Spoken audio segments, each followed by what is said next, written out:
यह कहानी उत्तर प्रदेश के मेरठ जिले की है, जहां पर मुस्कान नाम की एक लड़की और उसका दोस्त साहिल रहते थे। दोनों बहुत अच्छे दोस्त थे और साथ में बहुत टाइम स्पेंड करते थे। स्कूल की पढ़ाई खत्म होने के बाद वे यूनिवर्सिटी में पहुंच गए, जहां पर मुस्कान की बहुत सारी दोस्त भी बनी। लेकिन साहिल के साथ उसका एक अलग ही रिश्ता था। साहिल उसका बहुत अच्छा दोस्त था। वह उसके दुख सुख में उसकी मदद करता था। कॉलेज के टाइम पर सभी दोस्त मिलकर पार्टियां शार्टियां करते थे और वो अपनी जिंदगी को अच्छे से जी रहे थे। कॉलेज के बाद मुस्कान की मुलाकात सौरभ नाम के लड़के से हो गई। सौरभ मुस्कान को बहुत पसंद करता था। कुछ समय बाद सौरभ ने मुस्कान को शादी के लिए प्रपोज कर दिया। पहले तो मुस्कान हैरान हुई, लेकिन बाद में वह भी मान गई। उसके बाद माँ बाप की मर्जी के बिना सौरभ और मुस्कान ने शादी कर ली, क्योंकि सौरभ के माता पिता मुस्कान को पसंद नहीं करते थे। शादी के बाद सौरभ ने मुस्कान का बहुत अच्छे से ख्याल रखा। वह उसको शॉपिंग के लिए लेकर जाता और खाने के लिए भी बाहर घुमाकर लेकर आता था। शादी के बाद मुस्कान की जिंदगी बहुत ही ज्यादा खूबसूरत हो गई थी। मुस्कान को अपने परिवार की याद तक न आती। शादी के 1 साल बाद मुस्कान ने एक बेटी को जन्म दिया, जो बहुत ही प्यारी थी। दोनों उससे बहुत प्यार करते थे। कुछ समय बाद साहिल अपने काम के लिए लंदन चला गया। साहिल को नेवी में कमांडर की जॉब मिली, जिसमें वो बहुत अच्छे पैसे कमाता और अपनी पत्नी के लिए भेजता था। एक दिन मुस्कान फ्री बैठी बैठी अपने मोबाइल के इंस्टाग्राम पर वीडियोस देख रही थी। वीडियोस देखते देखते उसे अपने दोस्त साहिल की आईडी मिल गई, जिसमें उसने उसको फॉलो किया। उसके बाद साहिल से उसकी बात होने लगी। पहले उन्होंने चैट पर बात की और उन्होंने फोन पर भी बात करना शुरू कर लिया। धीरे धीरे दोनों के बीच पहले की तरह फिर से दोस्ती हो गई। अब मुस्कान को सौरभ की याद नहीं आती, बल्कि वह अपने दोस्त साहिल के साथ ही लगी रहती। अब वह साहिल से मिलने के लिए भी जाने लगी। वह रोज तैयार होकर घर से निकल जाती। उसको अपनी बेटे की भी परवाह नहीं थी। साहिल की संगत ने उसे बिगाड़ के रख दिया, क्योंकि साहिल नशे करता था और उसने मुस्कान को भी इसी की लत लगा दी। मुस्कान भी बहुत ज्यादा नशा करने लगी और पार्टियों में जाकर गिर जाती थी, तो साहिल उसे घर छोड़ने आता। इस तरीके से मुस्कान की जिंदगी साहिल ने खराब कर दी थी। नशे करना मुस्कान की आदत बन चुकी थी। अब वह आदत छूटने नहीं वाली थी। साहिल मुस्कान को रोज ले जाता और अलग अलग तरीके के नशे करवाता, जो कि मुस्कान की जिंदगी बन गए थे। अब मुस्कान को नशे के बिना कुछ भी दिखाई नहीं देता था। कुछ समय बाद मुस्कान और सौरभ की बेटी का बर्थडे था, जिसके लिए सौरभ ने आकर मुस्कान को सरप्राइज दे दिया। मुस्कान उसे देखकर चौंक गई और बोली, सौरभ तुम यहाँ, और तुमने बताया तो नहीं। सौरभ ने कहा, अरे हमारी बेटी का बर्थडे है, इसके लिए मैंने सोचा क्यों ना तुम्हें सरप्राइज कर दूं। अरे हाँ सौरभ, ये तुमने ठीक किया, आओ ना। अचानक सौरभ को घर आया देख मुस्कान डर गई। मुस्कान को चिंता थी कि कहीं सौरभ को उसके नशे के बारे में पता ना लग जाए। शाम को सौरभ अपने दोस्तों से मिलने बाहर गया था। इसी का फायदा उठाते हुए मुस्कान ने साहिल को कॉल किया और कहा, साहिल अब तुम मुझे कॉल मत करना, क्योंकि मेरा पति सौरभ आ गया है। यह सुनकर साहिल ने कहा, अरे मुस्कान, ये तो बहुत बड़ा नुकसान है तुम्हारे लिए।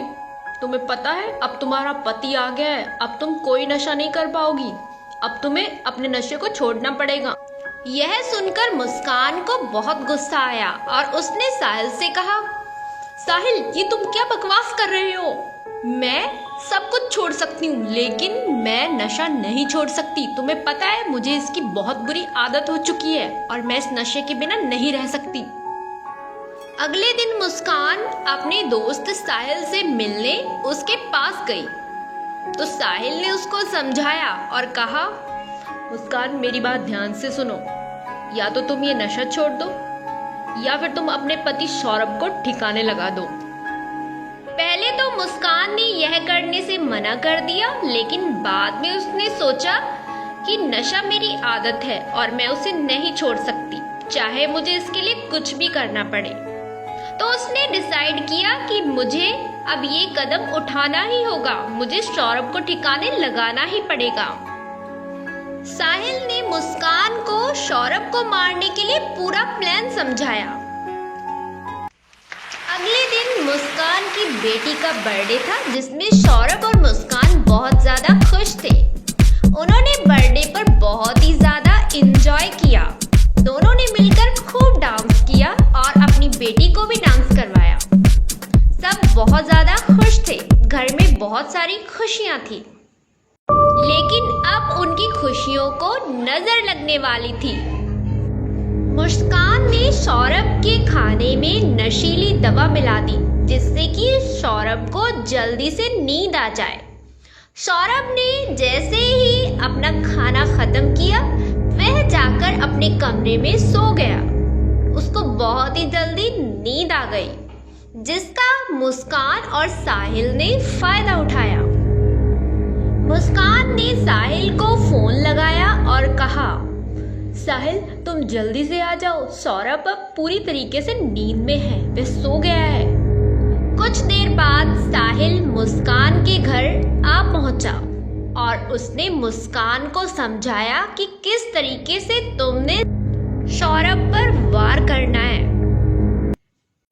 मुस्कान ने ठीक वैसा ही किया। वह सौरभ के कमरे में गई और उसने चाकू से सौरभ को मारना शुरू कर दिया। मुस्कान ने पहले सौरभ के दिल पर वार किया, उसके बाद पूरे तरीके से उसके पेट को फाड़ डाला, जिससे तड़प तड़प कर सौरभ की मौत हो गई।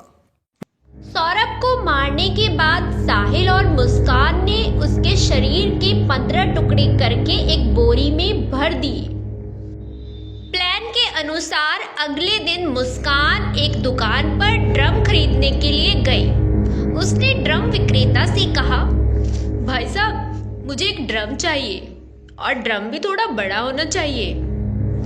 ड्रम विक्रेता ने पूछा, मैडम, आपको ड्रम किस लिए चाहिए? मुस्कान ने कहा, अरे भाई साहब, मुझे ड्रम में अनाज डालना है और मैंने इसका क्या करना है? हमारे घर में ऐसे ही अनाज पड़ा है, मैं सोच रही हूँ उसको इस ड्रम में रख दूँ। उसके बाद दुकान विक्रेता ने कहा, ठीक है मैडम, मैं आपको अच्छा सा ड्रम देता हूँ जो जल्दी टूटेगा भी नहीं। देखिए मैडम, ये 1100 का ड्रम है, बहुत अच्छा है और जल्दी से टूटेगा भी नहीं और आपका सारा सामान आ जाएगा। उसके बाद मुस्कान ने विक्रेता से कहा, आप जल्दी से इस ड्रम को मेरी गाड़ी में रखवा दीजिए और ये लीजिए अपने 1100 रुपए।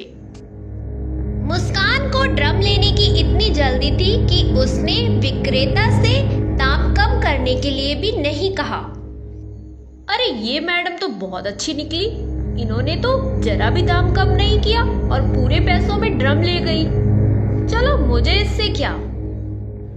उसके बाद मुस्कान ड्रम लेकर घर आ गई। उसने ड्रम घर पर रखा और साहिल को फोन करके बताया, साहिल, तुम जल्दी से घर आ जाओ, मैं ड्रम ले आई हूँ, चलो अपना काम खत्म करते हैं। साहिल घर आ गया और दोनों ने मिलकर सौरभ की लाश, जो कि बोरी में थी, उसको ड्रम में रखकर ऊपर से ढक्कन बंद कर दिया।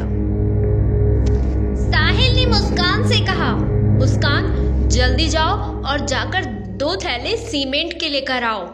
अब हमें इस ड्रम को सीमेंट लगाकर अच्छे से बंद करना हो ताकि इसकी बदबू ना आए, जिससे कि किसी को हम पर शक ना हो।